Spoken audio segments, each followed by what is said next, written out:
Welcome to my YouTube channel. Subscribe, like, share and drop your comments. Thank you. In today's tutorial, we'll learn how to make a beautiful cape blouse. I came across this blouse and I am so much in love with it. You can rock this blouse with a trouser or a skirt. It's so lovely and so easy to make. So let's start. This is the one I made. This is the one I made. It's so beautiful. Just stay with me as we learn how to cut and sew it.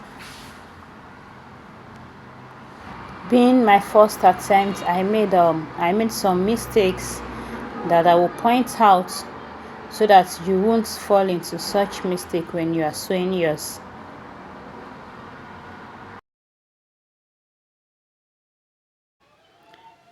This is the fabric I'll be using.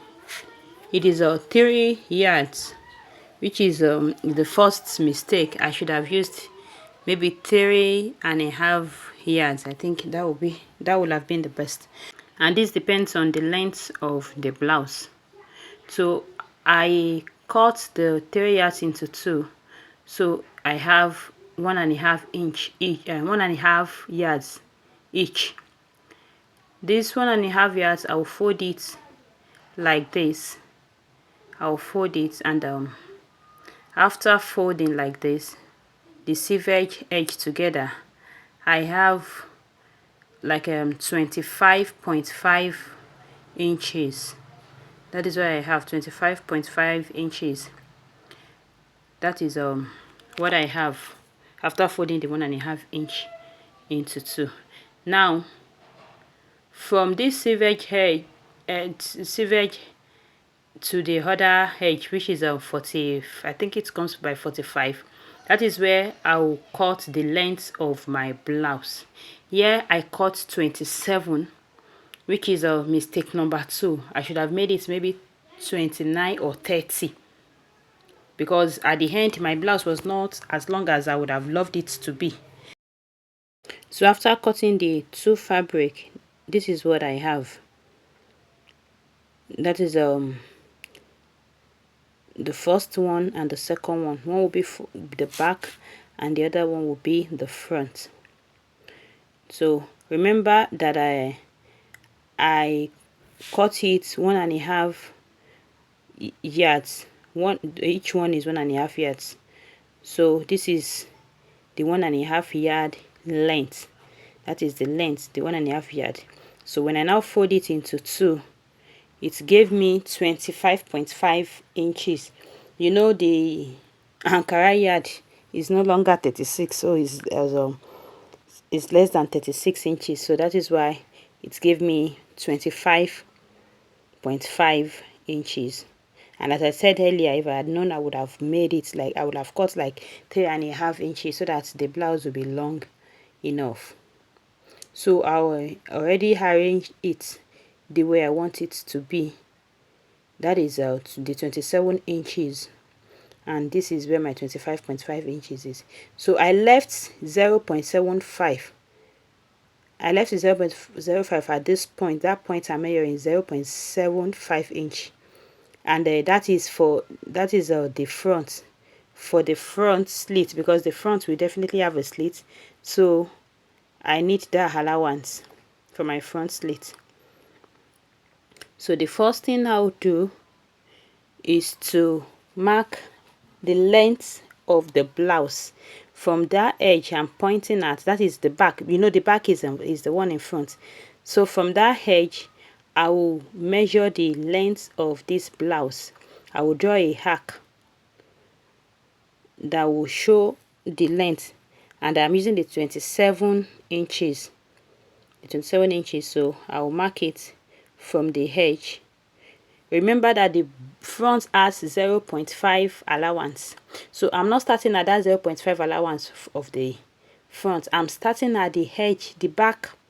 That is the fabric on top. Now the edge, that is where the measurement is starting from. It's not starting from the allowance that I added to the front. I hope my explanation makes sense anyway. So I'm drawing I'm shaping it, and it's the 27 points, 27 inches. That is where I marked. Sorry, I didn't really, the chalk is not showing well. Okay, I had to move it because I realized it's not showing that point. You see the point I started from, that point is the back the back edge. So I'm starting from the edge of the back. That was where I took the 27 inches to form that arc that I showed you. Now the next thing is to work on the shoulder. So I'm taking my shoulder at this point. So you take your shoulder slant, whichever way you used to take yours. Mine, I will measure 3 inches first. Then from the 3 inches, I will measure another 5 inches. And from that point, I will go down 1.5 inches and draw my shoulder slant. And the back I'm using will be 16.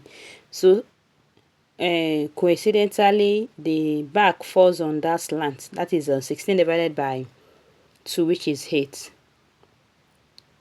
That is where the back is, or the shoulder. So from there, I will draw a slant line to go and meet the curve. That I drew before. You can adjust this particular line depending on how wide or how big you want your blouse to be. If you don't want it too wide, then you reduce it. If you want it wide, then you increase the line.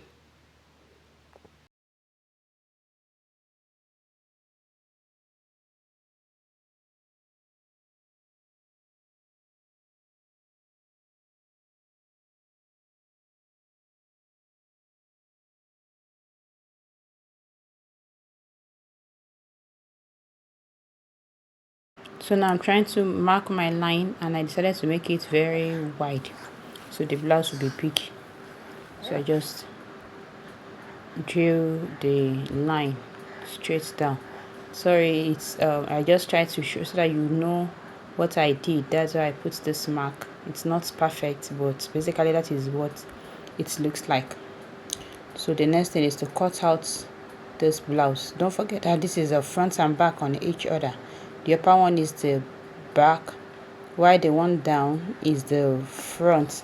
And I remember that we added 0.75 inches that will act as the extra for the front, just the way you had zipper allowance. That is the same way I left 0.75, and that 0.75 is for the front, because the front I will open it, and I need that excess or that allowance to turn it with lining.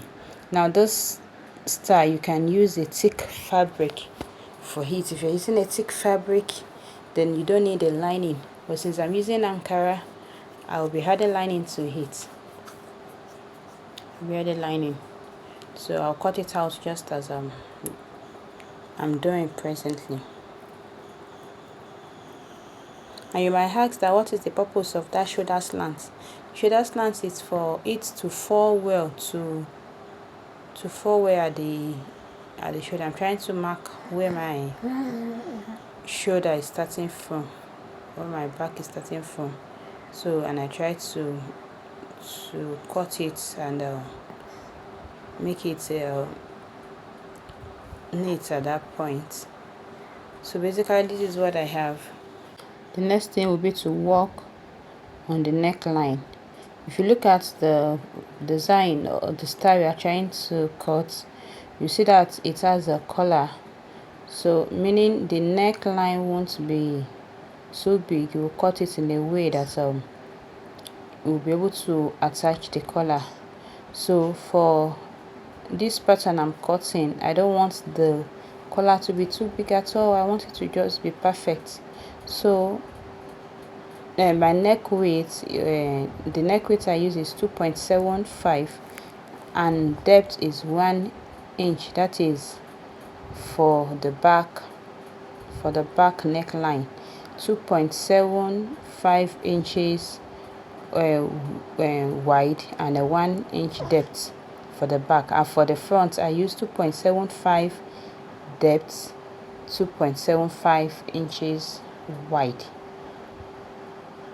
or width. So for the back again, 2.75 width, 1 inch depth. For the front, 2.5 inches depth, 2.5 inches wide. So that is the neckline I used. So you cut and use your own neckline, the neckline peculiar to you. So after cutting the neckline, I will slit the front.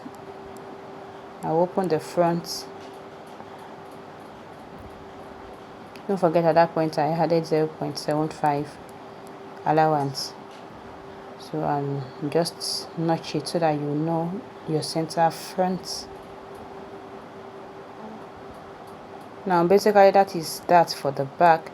Now let's work on the front. On the neckline, I'll divide my neckline into three.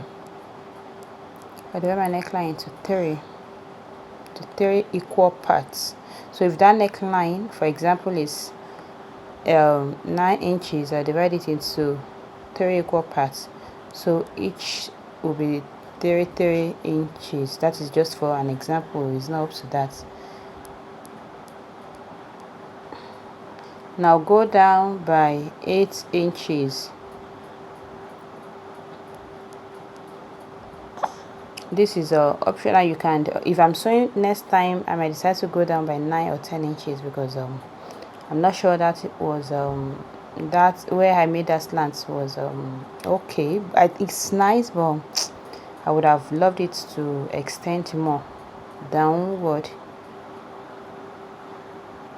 So at that point too, I will measure what I have and divide into 3 equal parts. And what are we trying to achieve here? Let me show you. So you see the mark on the close going towards the armhole. That is what we want to achieve, and I will cut out our pattern so that we can add another fabric to it. So that is what we are trying to achieve. Now at the neckline, I already divide it into 3 equal parts. Then I said I came down by 8 inches, which maybe next time I would love to come down by 9 or 10 inches. So I'll mark that point too and divide it into 3 equal parts. And I'll go down to my hemline and I will measure what I have there also.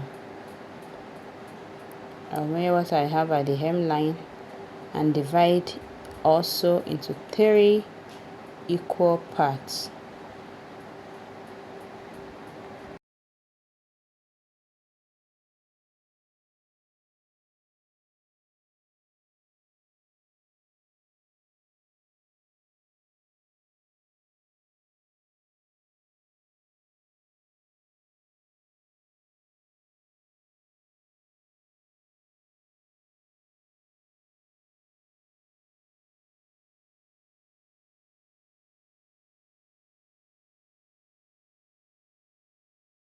So this is what the marks look like. Now I'll connect from mark number 1 to 2 to the other 2. Let me show you how I'll do the connection now. So this is how I'll connect it, the first line to the second one and to the second at the hemline. The point the arrow is showing is kind of curved. So after marking, I'll cut it out, and I'll make sure I note my center front and where I'll join the fabric back, and the part that I cut is where I'll place on another fabric. I'll place it on another fabric a contrast fabric now, so that I can have that contrast effect. That means a different fabric, so that I can have like the two-piece effect on the style. So whatever fabric I use for this center front is what I will now use as either the trouser or the skirt, as the case may be. I'm just trying to confirm my marking. So I just cut out that shape.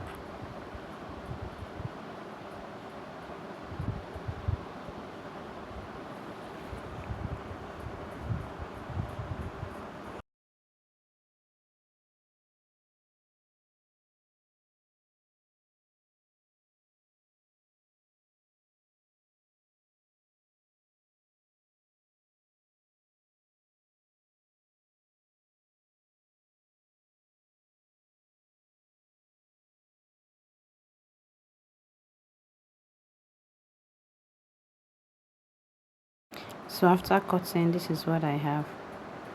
I have the back, the side, and now the center front. Now place it on another fabric, the center front on another fabric now, and I already cut it out. That is this blue fabric underneath, and I added 1 inch. This 1 inch allowance will be the sewing allowance, so I use it to join back the front side fabric. That is my center front. So this is what I have already joined back the front side fabric to the blue fabric that I cut out, and this is what I have. So I'll have 2 of those pieces, one for the front right, and one for the left. You see the V shape? I would have loved it to be more slant. I used 8 inches, but maybe next time I use 10 inches. Now I did not sew where I did not say, but I think 9 inches, okay, 8 inches. I think later I now extend it to 9 inches. That is where my arm will come out from. Then 6 inches downward, I joined it. So this, you can just work on it. Once you see opening is not much, then you can increase it. This is the back part. I cut the lining as well, so as I am sewing the main fabric, I'm also sewing the lining. So I'll place it on here. I'll place the front on the back, and I will join. This is my side seam. I will join it. I'll follow the shape and I'll just join it straight down. I'll do the same for the lining, and I'll bring it back for you to see what I have. I have finished joining. That is where my sleeve is coming out from. That is the side joining, the side seam. Do you see it? That's the side seam. This is the lower part of the blouse. That is the neck. I added this loop because I'll be adding button to that part. So I'll now use my lining to turn it. I'm using a black lining, so I'll turn it. I'll sew the hem side, the hem part, that is the lower part of the blouse. I will use this lining also to turn the center front opening. The only part I will not sew at this point is the neckline, because the neckline actually has a collar.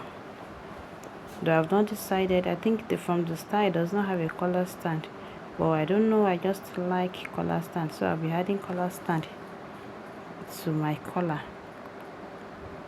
This is what I have after sewing the lining, after using the lining to turn my fabric. At this part, you can use a blind stitch hem. That is, you use your hand, sew needle and thread, or you place machine on it. That is that part that my arm is coming out from, and where the belt will pass. But the other parts, you see, I already used the lining to turn it. I already turn it with my lining, and this is what I have. The next thing now is to do the collar. I added my collar and added button, and eventually this is what I have. And like I said, I added my, what's the called now, the collar stand to the collar before adding the collar. So, and this is the belt. So the next thing is to make my trouser or my skirt, and it's a beautiful piece. I love it, and I think I did justice to this time. Thank you so much for watching this video. If you have not subscribed, please do like, share, and drop your comments. See you in my next video. Bye.